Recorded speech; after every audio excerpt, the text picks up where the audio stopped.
Music Man here, back with another Identity V video. And it's been a little while since I've done one of my review videos, so I'm going to be reviewing some of my viewers' Dream Witch gameplay. So yeah, let's take a look. Alright, so we can see we're on Moonlit. Moonlit is, I would say probably maybe the single worst map for Dream Witch. Just because it's so large, it's hard to maintain that map pressure that she relies on so much to win. I was wondering why that survivor was hiding there. Well, let's see what happens. You have this perfumer here. Now, first tip would be, I mean, I guess that was alright of a chance because you were in a specific area that's known to be able to get like jump scares and stuff. There's one list like that on Leo's memory that you can go for too. And while you can get extremely ahead if you get the Terror Shock there, in high tiers, like 9 times out of 10, that won't work. And so you'll be stuck chasing with a spawn follower and you'll have to take time to leech. And it's really not going to be super helpful for you. Now, it just means that you're going to have to take more time to leech than what would happen if you had to do that right away. I mean, in this case, the Terror Shock worked for you. Another note about using Patroller, you only really want to use Patroller if the survivor is in is pretty close by. I guess you got your leech going there, so that was kind of going for you. But generally speaking, you want to use your Patroller when you're close to the survivor, the same way you would use Blink. You wouldn't use Blink from far away, and you shouldn't really use Patroller from far away either. I'm gonna be honest, I'm not quite sure what the purpose of that Patroller was. I mean, it was just kind of unnecessary. I guess you could get a free hit there, but you are able to get the Perfumer up anyways, so... what is this Enchantress doing? Okay, so the difference is that with like high tier survivors, they'll they're not going to hang around to be able to wait for you to possibly get a hit on them and stuff. And just a lot of things about this match would probably be different in the really high tiers. Like that Terror Shock probably wouldn't have happened. You would have been able to get kited at least like the first round of pops, which happens at around 60 seconds, depending on the team comp, 60 to about 80 seconds. But not getting that Terror Shock, if that didn't happen, you would have been quite possibly a lot more behind. Let's see, you found the Enchantress, it looks like, which is a perfectly good chase. At this point, it's looking like this is going to be a strong win. Getting one survivor eliminated with 3 ciphers remaining is a draw at worst. Actually, getting a survivor eliminated before the pop is a draw at worst, I should say. Either way, you're dealing with the progression of this. You're dealing with the progression of this match really well. The Enchantress is down, 3 ciphers remaining, which is going to force one of them to come for the rescue. And looks like we can see the Prospector is. Now, unless the ciphers are getting close to primed and the prisoner is able to like remotely pop one of them or something, I'd say you should have the win in the bag at this point. So, and it mostly put them at a huge disadvantage that the Perfumer got Terror Shocked off of that cipher.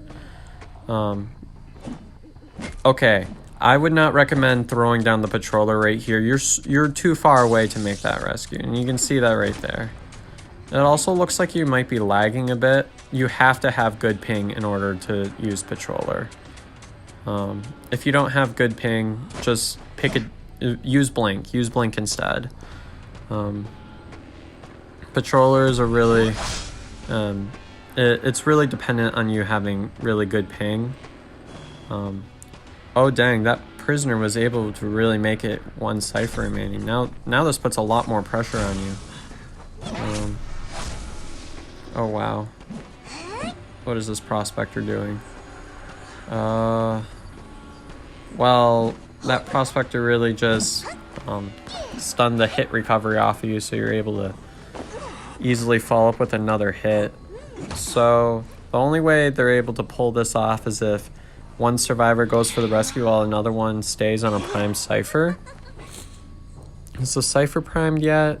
I don't know if we've seen a ping yet. But if the Cypher is primed, then that Enchantress should be able to go for the rescue right there. Oh dang, that Enchantress really just left. Okay. Either way, looks like Prisoner's coming for the rescue. Now, being that that was close. Oh, you switched to the wrong leech. That is unfortunate. Let's see. Either way, it looks like the Enchantress got to the prime Cypher, so at this point, if more than like 60 seconds have passed at one Cypher remaining, what you do is you wait for them to pop it. Unless if they're transitioning into a better area. But what I like to do is I like to wait for my cooldowns to finish. So that if I decide to use my trump card because I need something, then I'll be able to use it whenever I want. And we can see this Prospector is just kind of hanging around here. At this point, the Prospector should have just taken the hit. Okay. A lot of times what survivors will do is when the Cypher's primed, they'll just like take the hit so they get the speed boost. But either way, this puts you in a tough position. So you switch to teleport there, which I would say was completely warranted there so that they wouldn't be able to decode that gate there. Although it looks like the Prisoner is kind of in this area here. Where is the Prisoner transitioning? Okay, there's nothing for him to work for there, so that was kind of the Prisoner's mistake for going into that area. He would have been better off going towards the area of like working carousel.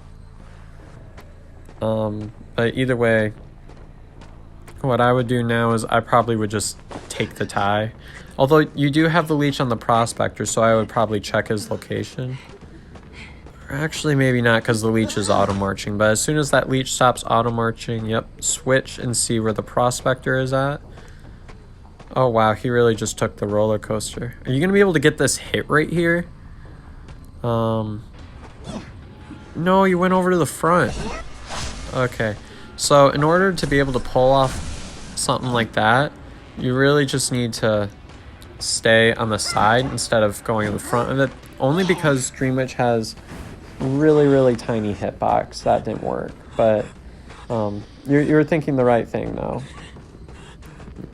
But overall, you really did turn this around from a tie or even a possible loss if they were able to cut you out the door in order to be able to turn this around into a win with your leeches and stuff.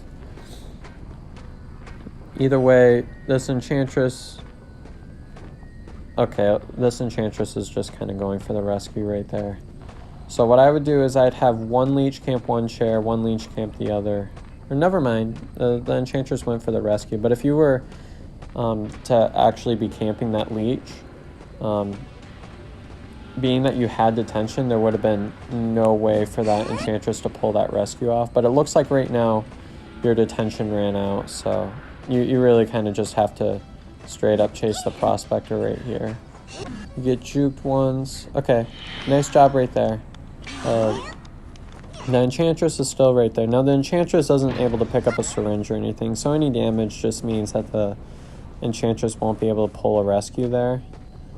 I guess depending on how many stuns they have on the follower, but either way, going for the rescue would basically be throwing because you'd be able to follow up with another hit really easily. Either way, this Prospector is going back on the chair, but overall, nice job. I might recommend you try using Blink just because it looks like your ping was a little off. And quite frankly, I think Blink's an easier trait to use with her than Patroller. But it looks like we got spawn group 7, I think. So you ended up going to the right area right there. Now, what I do with when I get spawn group 7 is it'll either go like the area you'll go, or I might cut over to Oh wait, never mind. Bridge cipher didn't spawn, so yeah, you did the right thing. But it also looks like there could have been somebody at third stop. Now, I personally see